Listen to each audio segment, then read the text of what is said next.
రాష్ట్రంలో ప్రకంపనలు కలకలం సృష్టించాయి. ఉదయం 7:27 ఒక్కసారిగా భూమి కంపించడంతో జనం భయంతో బయటకు పరుగులు తీశారు. ములుగులో అత్యధికంగా రిక్టర్ స్కేల్ పై 5.3 తీవ్రత రికార్డయింది. భూకంప కేంద్రం భూమిలో 40 కిలోమీటర్ల లోతులో గుర్తించారు అధికారులు. ములుగులోని మేడారం కేంద్రంగా 200 కిలోమీటర్ల పరిధిలో ఈ భూ ప్రకంపనలు సంభవించినట్లు తెలిపారు. సెప్టెంబర్ 4న ఎక్కడైతే 50,000 చెట్లు పడిపోయాయో అదే కేంద్రంగా భూకంపం మొదలైందంటున్నారు అధికారులు. మరింత సమాచారం ఎన్జీఆర్ఐ నుంచి కల్పన అందిస్తారు. కల్పన, భూకంపంపై సైంటిస్టులు ఏమంటున్నారు? శ్రవంతి, ముఖ్యంగా చూసుకున్నట్టయితే ఈ రోజు ఉదయం ఒక్కసారిగా ప్రకంపనలు మొదలయ్యాయని చెప్పుకోవచ్చు. గోదావరి పరివాహక ప్రాంతంలో నాకైతే మనకు ఈ ఎర్త్క్వేక్ అయితే సంభవించిందని చెప్పుకోవచ్చు. ముఖ్యంగా ములుగుకి సంబంధించి అయితే డిస్ట్రిక్ట్స్లో మనకు ఎక్కువగా ఇలాంటివి అయితే కనిపించాయి. ఒక్కసారి కూడా మనం చూసుకున్నట్టయితే ప్రజెంట్ నేనైతే ఎన్జీఆర్ఐలో ఉన్నాను. ఒక్కసారి కూడా మనం చూస్తున్నాం కదా, ఇక్కడ మ్యాప్లో మనకి ఎక్కడ మేడార ప్రాంతంలో కూడా గుర్తించినట్టుగా కూడా మనకి ఇక్కడ సిచ్యువేషన్ కూడా మనం చూస్తూ ఉన్నాం సిస్టంలో. మరి మనతో పాటు ఎన్జీఆర్ఐకి సంబంధించిన అధికారులు శేఖర్ గారు ఉన్నారు. ఒక్కసారి వారితో కూడా మాట్లాడడం, అసలు ఎప్పుడు సంభవించింది, దాంతోపాటు రెక్టర్ స్కేల్ మీద ఎంత చూయించిందో ఒకసారి వీరితో మాట్లాడి తెలుసుకుందాం. Hi sir. సో ఒక్కసారిగా ఉదయం 7:30 నుంచి అంటే 7:20 ప్రాంతంలో ఒక్కసారిగా భూమి అనేది కంపనలు అనేది మనకు సృష్టించాయి. సో ఎట్లా అంటే ఎప్పుడు ఇది సంభవించింది, దాంతోపాటు కారణాలు ఏంటి? సో ఈరోజు ఏదైతే మార్నింగ్ ఎర్త్క్వేక్ భూకంపం వచ్చిందో అది గోదావరి రీజియన్లో వచ్చిందన్నమాట. గోదావరి గ్రాబిన్ అంటాం. సో ఇది ఎర్త్క్వేక్ జోన్ 3లో ఉంది. జోన్ 3లో ఉంది అంటే మ్యాగ్నిట్యూడ్ 5 నుంచి 6 వరకు ఎక్స్పెక్ట్ చేయొచ్చు. అంటే ఇంతకుముందు కూడా ఈ ఏరియాలో ఈ రేంజ్లో వచ్చాయన్నమాట. 1969 భద్రాచలం ఎర్త్క్వేక్ అయితే అది 5.7. నెక్స్ట్ ఇది క్లోజ్ టు 5 అనమాట. సో నెక్స్ట్ వచ్చేసి 1983లో మెడ్చల్ ఎర్త్క్వేక్. సో ఈ రీజియన్ ఆల్రెడీ ఐడెంటిఫైడ్ అనమాట. జోన్ 3లో ఉంది. అంటే జోన్ 2 నుంచి స్టార్ట్ అవుతుంది. మిగతా భాగం తెలంగాణలో కానీ ఆంధ్రప్రదేశ్లో కానీ జోన్ 2లో ఉంటుంది. ఇది జోన్ 3లో ఉంది. సో ఈ ఎర్త్క్వేక్ వచ్చేసి ఇదే ఏదైతే హైదరాబాద్లో ఫీల్ అయింది కూడా ఇదే ఎర్త్క్వేక్ వేవ్స్ ట్రావెల్ అవుతున్నప్పుడు ఫీల్ అయిన ఎర్త్క్వేక్సే. కానీ ఇక్కడ కొత్తగా హైదరాబాద్ ఏరియాలో మాత్రం భూకంపాలు అయితే ఏం లేవు.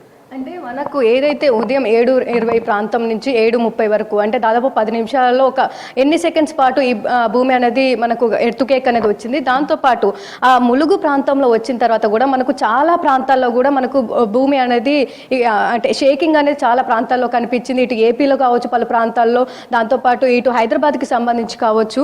సో అంటే ఎందుకు ఇట్లాంటి సిచ్యువేషన్స్ కనిపిస్తూ ఉంటాయి మనకు?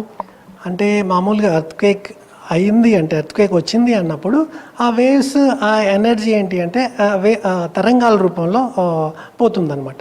సో ఇది ట్రావెల్ ఇస్తున్న క్రమంలో ఎక్కడైతే జనాలు ఉంటారో వాళ్ళు ఫీల్ అయితే అవుతుండొచ్చు. కాకపోతే ఎక్కడెక్కడ ఎక్కువ ఛాన్సెస్ ఉంటాయంటే ఎక్కడైతే సాఫ్ట్ సాయిల్స్, సాఫ్ట్ సెడిమెంట్స్ ఉంటాయో అవి ఆ వేవ్స్ని ఎక్కువ యాంప్లిఫై చేస్తాయి, అంటే ఎక్కువ చేస్తాయి.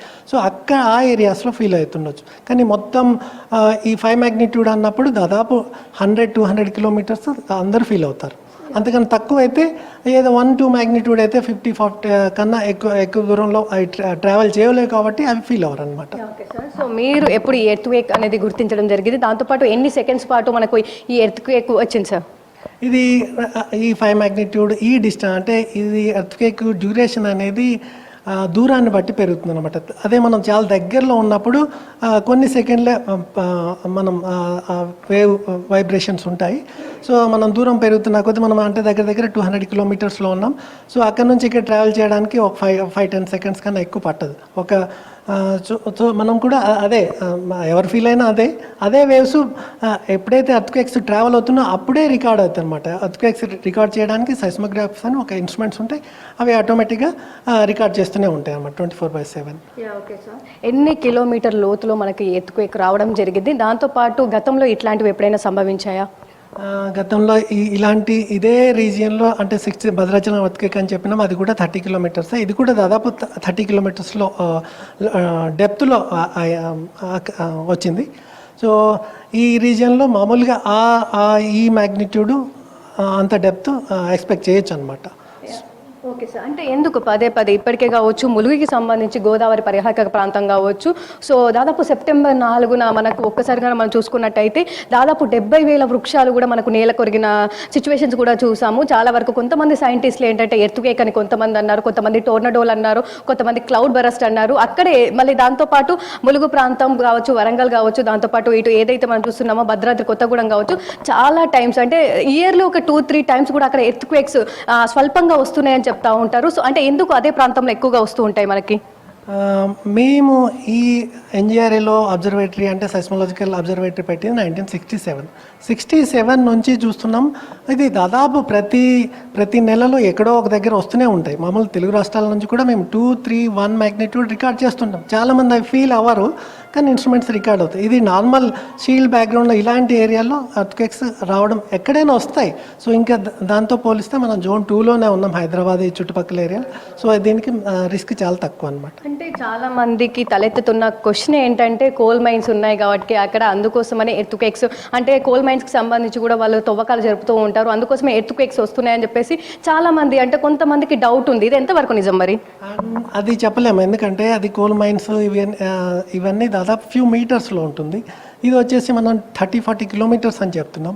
సో నెక్స్ట్ ఇది ఆల్రెడీ ఐడెంటిఫైడ్, ఇక్కడ ఫాల్ట్ రిఫ్ట్, గోదావరి రిఫ్ట్ అంటాం. సో ఇక్కడ అన్ని ఆల్రెడీ ఫాల్టెడ్ ఏరియా ఉంది. సో ఫాల్టెడ్ ఏరియా ఉన్నప్పుడు ఎర్త్క్వేక్స్ వస్తాయి. సో అది మీరు ఇంకా వేరే ఏదన్నా వేరే సిచ్యువేషన్స్ ఏదున్నా కూడా ఫాల్ట్ ఉంది కాబట్టి దాదాపు ఇక్కడ రావడానికి ఛాన్స్ ఉంది. కాకపోతే ఒక్కొక్కసారి కొంచెం కొన్ని సంవత్సరాలు పడుతుండొచ్చు, కొన్ని రోజుల్లో అవుతుండొచ్చు. ఈ నార్మల్ బ్యాక్గ్రౌండ్ ఎర్త్క్వేక్స్ అయితే ఇది నార్మల్ ఇక్కడ. Okay sir. సో మళ్ళీ అంటే ఇప్పుడు మనకు ఉదయం ఏదైతే ఎర్త్క్వేక్ వచ్చిందో సో అది ఒక 5-6 సెకండ్స్ అని చెప్తూ ఉన్నారు కదా, మళ్ళీ వచ్చే అవకాశం ఏమైనా ఉందా? అదే ప్రాంతంలో కావచ్చు, ఇంకా వేరే ప్రాంతంలో కావచ్చు, ఎర్త్క్వేక్ సంభవించే అవకాశాలు ఏమైనా ఉన్నాయా? అది నార్మలే అండి. అంటే మామూలుగా ఒక ఎర్త్క్వేక్ అన్నప్పుడు ఒక పర్టికులర్ పాయింట్ ఏం కాదనమాట. కొన్ని కిలోమీటర్ దూరంలో ఉన్న ఫాల్ట్ రిలీజ్ చేసే ఎనర్జీ. సో ఆ ఫాల్ట్ డిస్టెన్స్లో ఎప్పుడైనా కూడా ఇంకా ఈ 5 మ్యాగ్నిట్యూడ్ అంటే దాని తర్వాత నెమ్మదిగా ఎనర్జీ డిసిపేట్ అవుతుంటుంది. సో ఆ క్రమంలో ఇంకా ఎర్త్క్వేక్స్ వస్తాయి, చిన్నవి వస్తుంటాయి అన్నమాట. సో ఇది కొన్ని రోజులు వారాల వరకు పొడిగించవచ్చు. Okay sir. సో ఏదైతే మనం ముందుగా అనుకున్నామో ఇటు సెప్టెంబర్ 4న ములుగు ప్రాంతంలో కావచ్చు ఒక అడవిలో దాదాపు 70,000 వృక్షాలు నెలకొరగాయని చెప్పుకున్నాం కదా. సో దానికి సంబంధించి అది కూడా ఎర్త్క్వేక్ అంటే అదే ప్రాంతంలో అంటే ములుగు మన డిస్ట్రిక్ట్స్లోనే ఇది కూడా నమోదైంది కదా. అంటే ఈ భూకంపానికి ములుగు రీజియన్తో సంబంధం లేదండి, గ్లోబ్లో ఎక్కడొచ్చినా రికార్డ్ అవుతాయి. సో మీరు చెప్పింది ఏంటి అంటే ఏదో ఇన్సిడెంట్, అది రెయిన్ ఫెడ్. కాకపోతే మేము ఆ టైంలో ఎర్త్క్వేక్ లాగా భూకంపం వేవ్స్ అయితే ఏం రికార్డ్ చేయలేదు. సో అక్కడ ఎర్త్క్వేక్ అయితే కాదు ఆ టైంలో. సో ఇంకేదన్నా వర్షం తుఫాన్ ఎఫెక్ట్ అయి ఉండొచ్చు. Thank you. సో శ్రవంతి చూస్తున్నాం కదా, ఎర్త్క్వేక్ అయితే ఈరోజు మార్నింగ్ అయితే సంభవించిందని చెప్తా ఉన్నారు. రెక్టర్ స్కేల్లో ఏదైతే ఉందో 5.0 నుంచి 5.3 అయితే చూపించిందని అయితే చెప్తూ ఉన్న సిచ్యువేషన్స్ అయితే ఉన్నాయి. సో ఇప్పటికే చాలా టైమ్స్ కూడా ఎర్త్క్వేక్ అనేది ఎప్పుడో ఒక చోట సంభవిస్తుందని చెప్తా ఉన్నారు. కాకపోతే లోతును బట్టి కూడా దాదాపు మనకు 30 నుంచి 40 కిలోమీటర్ల లోతులో సంభవించింది కాబట్టి ఎట్లాంటిది అయితే నష్టం అయితే జరగలేదని చెప్తా ఉన్నారు. సో ఓవరాల్గా చూసుకున్నట్టయితే కూడా ఎర్త్క్వేక్ మళ్ళీ కూడా సంభవించే సిచ్యువేషన్స్ కూడా ఉన్నాయని అయితే చెప్తున్న సిచ్యువేషన్స్ ఉన్నాయి. Over to studio.